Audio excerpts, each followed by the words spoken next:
शिंदेंच्या शिवसेनेमुळे मुंबईमध्ये भाजपचं नुकसान होतोय। शिंदेंनी जास्त जागा लढल्यानं युतीच्या स्ट्राईक रेटवर त्याचा परिणाम होतोय। शिंदेंच्या शिवसेनेनं मुंबईतली कामगिरी निराशाजनक असल्याचं देखील म्हटलं गेलेलं आहे। भाजप जास्त जागा लढली असती तर 100हून जास्त जागा जिंकल्या असत्या। भाजपच्या राज्यातील नेत्यांनी केंद्रीय नेतृत्वाकडे अशी भूमिका मांडली आहे। शिंदेंच्या हॉटेल पॉलिटिक्सवर देखील केंद्रीय नेतृत्वासमोर नाराजी व्यक्त करण्यात आली आहे।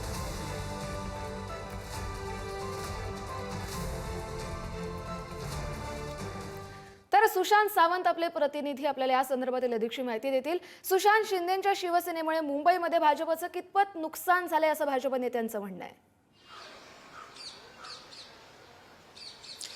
कस्तुरी, आपण जर पाहिलं असेल तर मुंबईमध्ये जागा वाटपादरम्यान ज्या पद्धतीने शिंदेंनी तडजोड केली नव्हती, सर्वाधिक जागा आपल्याला हव्या अशी त्यांनी मागणी केली होती। 90 जागा त्यांनी घेतल्या, मात्र निकालात त्या 90 जागांमध्ये आपण पाहिलं असेल तर फारच कमी, म्हणजे शिंदेंची कामगिरी जी आहे ती चांगली राहिली नाही मुंबईमध्ये, आणि त्याचा फटका कुठेतरी भाजपला बसला। कारण जर भाजप सर्वाधिक जागा लढलं असतं तर भाजप जवळपास 100च्या पार गेलं असतं, असं भाजपच्या मुंबईतल्या प्रमुख नेत्यांचं म्हणणं आहे। आणि हीच खंत जी आहे ती भाजपच्या नेत्यांनी दिल्लीश्वरांसमोर मांडलेली आहे।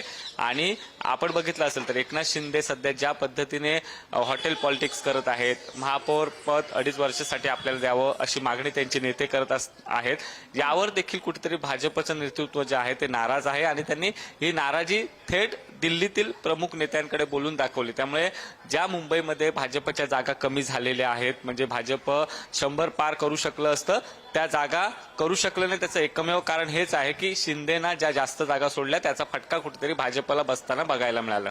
बरं, धन्यवाद सुशांत तुम्ही दिलेल्या सविस्तर अपडेटसाठी। त्यामुळे एकूणच या मुंबई महापालिकेच्या महापौर पदावरून महायुतीच्या 2 घटक पक्षांमध्ये शिवसेना आणि भाजपमध्ये कुठेतरी ताटातूट होते की काय अशी शक्यता दिसते। तर आपण पाहतोय शिंदेंच्या हॉटेल पॉलिटिक्सवर देखील केंद्रीय नेतृत्वासमोर भाजप नेत्यांनी नाराजी व्यक्त केली आहे। मुंबई महापालिकेसाठी शिंदेंच्या शिवसेनेला आणखी कमी जागा दिल्या पाहिजे होत्या, कारण मुंबई महापालिकेसाठी शिंदेंच्या शिवसेनेनं जी कामगिरी केली ती पूर्णत्वास नेलेली नाही, आणि त्याच कामगिरीवरती भाजप नेत्यांनी केंद्रीय नेतृत्वासमोर नाराजी व्यक्त केली, आणि त्यामुळेच शिंदेंच्या शिवसेनेमुळे मुंबईमध्ये भाजपचं नुकसान झालंय अशी भूमिका त्यांनी मांडली आहे।